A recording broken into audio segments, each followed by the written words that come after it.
Hello friends, welcome to our channel. இன்றைக்கி morning பிரேக்ஃபாஸ்ட்டுக்கு நான் சோம்பேறி சிக்கன் தாங்க பண்ணேன். அதோட ரெசிபி தான் இப்போ நான் உங்ககிட்ட ஷேர் பண்ண போகிறேன். வாங்க வீடியோக்குள்ளே போகலாம்.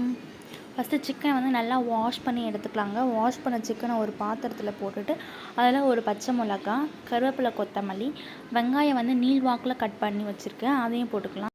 அதுக்கப்புறம் ஒரு 4 தக்காளி கட் பண்ணி வச்சுருக்கேன், அதையும் இது கூட ஆட் பண்ணிக்கலாம். தக்காளி ஆட் பண்ணதுக்கப்புறமா இஞ்சி பூண்டு பேஸ்ட்டு 1 டீஸ்பூன் ஆட் பண்ணியிருக்கேன். சிக்கன் மசாலா 1/2 ஸ்பூன் போட்டுக்கலாம். பெப்பர் 1/2 ஸ்பூன் போட்டுக்கலாம். உப்பு வந்து நமக்கு தேவையான அளவு. குழம்பு மிளகா பொடி 1/2 ஸ்பூன் போட்டுக்கலாம்.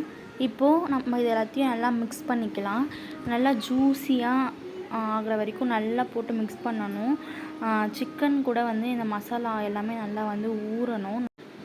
இப்போது இதை தாளிக்கிறதுக்காக நான் வந்து பட்டை, கிராம்பு, பிரிஞ்சி இலை, சோம்பு இது எல்லாத்தையும் எடுத்துருக்கேன். இப்போ கடாயில் வந்து எண்ணெய் ஊற்றிட்டு எண்ணெய் நல்லா காயிற வரைக்கும் வெயிட் பண்ணிவிட்டு எண்ணெய் காஞ்ச அப்புறமா நம்ம எடுத்து வச்சுருக்க மசாலா ஐட்டம்ஸை ஆட் பண்ணிக்கலாம். மசாலா ஐட்டம்ஸ் ஆட் பண்ணதுக்கப்புறமா அது நல்லா கொஞ்சம் கலரை விட்டுட்டு கலர் மாற வரைக்கும் வெயிட் பண்ணணும். கலர் மாறினதுக்கப்புறமா நம்ம மிக்ஸ் பண்ணி வச்சுருக்கிறது அதில் ஆட் பண்ணணும். ஆட் பண்ணி நல்லா ஒரு 5 to 8 மினிட்ஸ்க்கு நல்லா அதை வந்து எண்ணெயோடு நல்லா மிக்ஸ் பண்ணுற அளவுக்கு நல்லா மிக்ஸ் பண்ணிக்கணும். மிக்ஸ் பண்ணிவிட்டு இப்போது ஒரு மூடி போட்டு அதை மூடி வச்சிடலாம். மூடி வச்சு ஒரு 10 மினிட்ஸ் கழித்து திரும்ப ஓப்பன் பண்ணி பார்த்தா கொஞ்சம் சிக்கன்லேருந்தே தண்ணி விட்டு அது ஒரு கிரேவி கன்சிஸ்டன்சி இப்போயே நம்மளுக்கு வந்திருக்கும். திரும்பவும் அதை நல்லா ஒரு மிக்ஸ் பண்ணிவிட்டு ஒரு 5 மினிட்ஸ் ஓப்பன்லேயே வச்சு குக் பண்ணி ஆஃப் பண்ணிவிட்டா சோம்பேறி சிக்கன் ரெடி.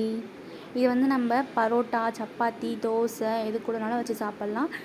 ரொம்ப டேஸ்ட்டாக இருக்கும். வீட்டில் ட்ரை பண்ணி பாருங்கள். ட்ரை பண்ணி பார்த்துட்டு எப்படி இருக்குன்னு கமெண்ட்டில் சொல்லுங்கள். இந்த மாதிரி இன்ட்ரெஸ்டிங்கான வீடியோக்கு எங்கள் சேனலை சப்ஸ்கிரைப் பண்ணிக்கோங்க. தேங்க்யூ, பாய்.